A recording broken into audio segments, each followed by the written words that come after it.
반갑습니다. 모든 낙찰자들이 행복한 1% 기부에 동참하기를 희망하는 영매 채널 김도윤입니다. 네, 이번 사건은 부산 해운대구 자동 경남 성경아파트입니다. 자, 사건 내역 보겠습니다.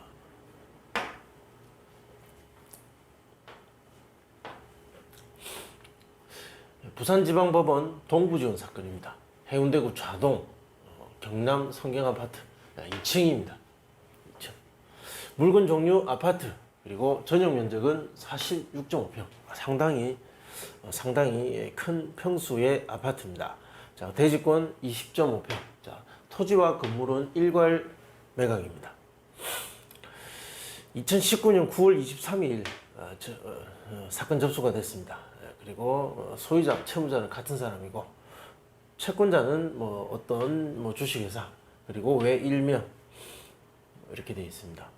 감정가가 4억 5,400이었는데 한번 유찰돼서 3억 6,320만 원으로 8월 31일 날 진행 예정이고, 현재 입찰 34일 전인 것 같습니다. 자동에 있는 경남 성경아파트 찾아보시면 많이 나오겠지만, 아파트 단지가 굉장히 여러 가지 많이 밀집해 있는 지역이고, 아파트 이름은 다르지만 실제 비슷한 주거 환경에 비슷한 어떤 그 주거 수준의 아파트들이 비슷하게 유사한 위치에 많이 몰려 있습니다. 물론 그 안에서의 좀 더 선호하는 위치, 좀 더 비선호하는 위치가 나뉘겠지만, 비슷하다는 것, 그리고 그 안에서 약간의 가격 차이가 있다. 자, 그런 아파트가 밀집한 신도시에 있는 경남 성경 아파트가 경매에 나왔습니다. 자, 최근에 그 지역은 어떻게 움직이고 있는지 궁금해서 제가 이 사건을 선택하게 되었습니다. 문건 접수 내역 보겠습니다. 경매가 접수되고, 작년 9월달에 접수되고 지금까지 진행되면서 어떤 이해관계자의 신고나 권리 신고나 그리고 경매 절차상에 특이한 절차 과정이 있었는지, 또 그리고 낙찰받으면 낙찰자에게 영향을 줄 법한 이해관계자의 권리 신고가 있는지, 이것을 한번 보는 겁니다. 그리고 여기서 뭔가 흔적이 발견되면 거기에 대해서 좀 더 자세하게 집중적으로 권리 분석을 해봐야 됩니다. 자, 보면 일반적인 절차 과정이 있고, 그리고 그냥 이해관계인 신누구누구 권리신고, 그리고 기타 채권자들 배당 요구 권리신고 있고, 그리고 가압류권자 기타 교부 청구, 그 외에 특이한 이해관계자의 흔적은 보이지 않습니다. 점유관계조사서. 자, 낙찰자 입장에서는 낙찰 받은 이후에 그게 누가 점유하고 있는지, 점유권 해결을 위한 명도 과정이 신경 쓰일 수밖에 없습니다.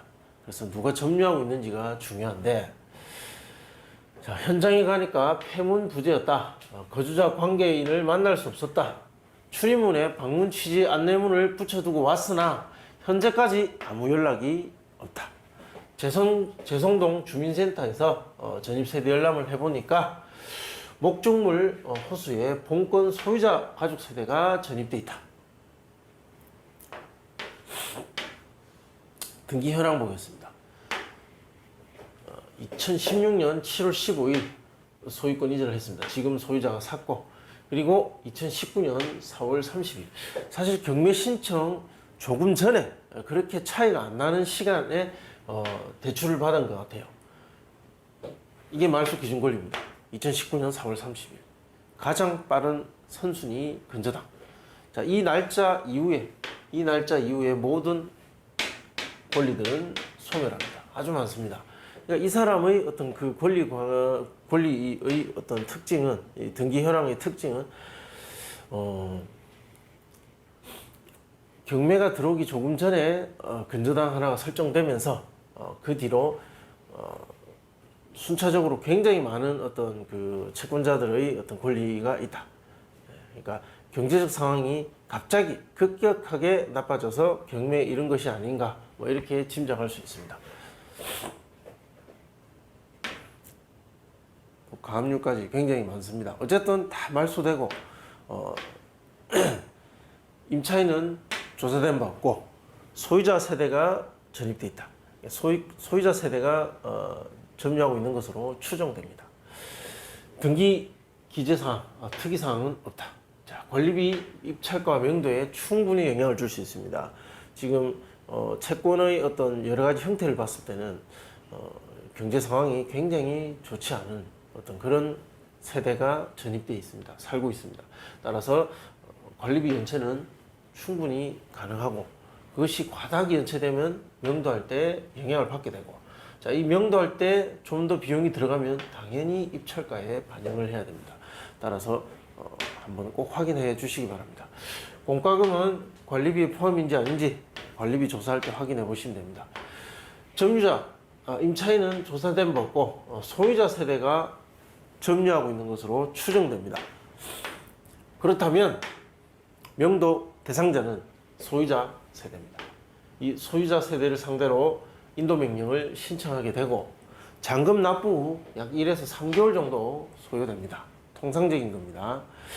강제 집행하면 평수가 대형 평수이기 때문에 한 500에서 600만 원 정도는 충분히 들어갑니다.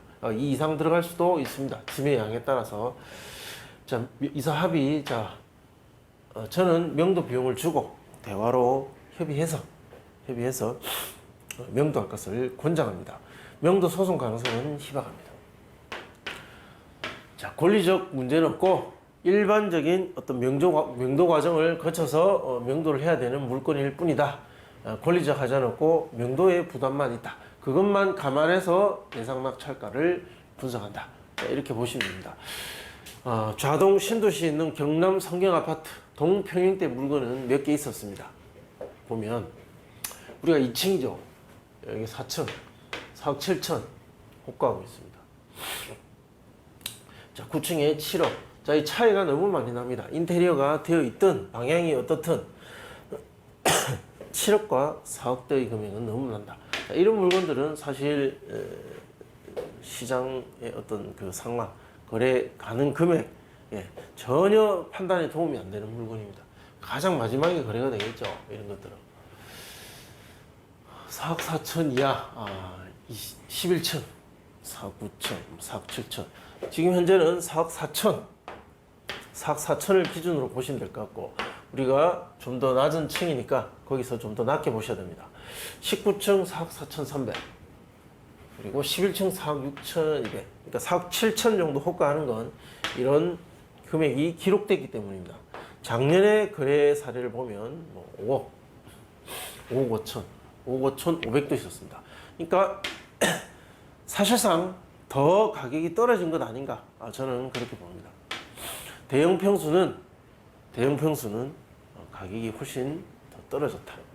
그리고 건축된 지 20년이 다 넘어간 아파트다 보니까 시장에서 받는 대우가 굉장히 인색한 것 같아요. 아파트 감정가는 4억 5,400입니다. 2층 호가는 4억 4천, 4억 7천 사이가 있고 거래 내역은 1년에 한 두세 건 정도. 우린 2층임을 감안하면 4억에서 한 4억 2천 정도가 적당한 가격 거래 금액이 아닌가라고 생각합니다. 자, 예상 낙찰가 보면 주변에 낙찰 사례 6월 20일, 6월 4일 대림 아파트와 건영 아파트가 있었습니다. 전용 면적 30.9평과 40.8평. 자, 이거 경매에 나왔는데 30.9평은 그래도 시장에서 어느 정도 인기가 있는 어느 정도 매수 세력이 있는 매수의 힘이 있는 물건이다. 자, 이거 4대1이었고 1차에 낙찰되었습니다. 그때 감정가가 4억 3,600이었으나 거래 가능 금액은 5억 4천이었다. 자, 이것만 봐도 대림 아파트는 가격이 조금 올랐다. 연식이 아파트 사용 연수가 20년이 지났지만 그래도 이 정도는 시장에서 가격이 올랐다라는 것. 그래서 낙찰가는 5억 230. 자, 건영 아파트는 6대1이었고 2차에 낙찰이 되었습니다. 감정가는 4억 6,100이었으나 거래 가능 금액은 이보다 낮았다. 가격이 오르지 않았습니다. 감정가와 비슷하거나 조금 떨어진 전용 면적 40.6평입니다. 이게 낙찰가는 4,379만 원이었습니다.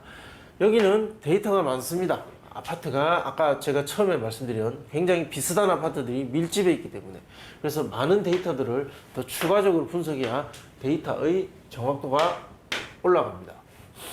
지금은 이렇게 분석한다는 것, 경쟁자들, 예상되는 경쟁자들의 머릿속이 어떻게 계산되고 있고 어떤 자료를 보고 어떻게 판단했을 것이다 라는 것을 추측하기 때문에 이렇게 한다는 방법만 보여드리기 때문에 두 개만 분석했습니다.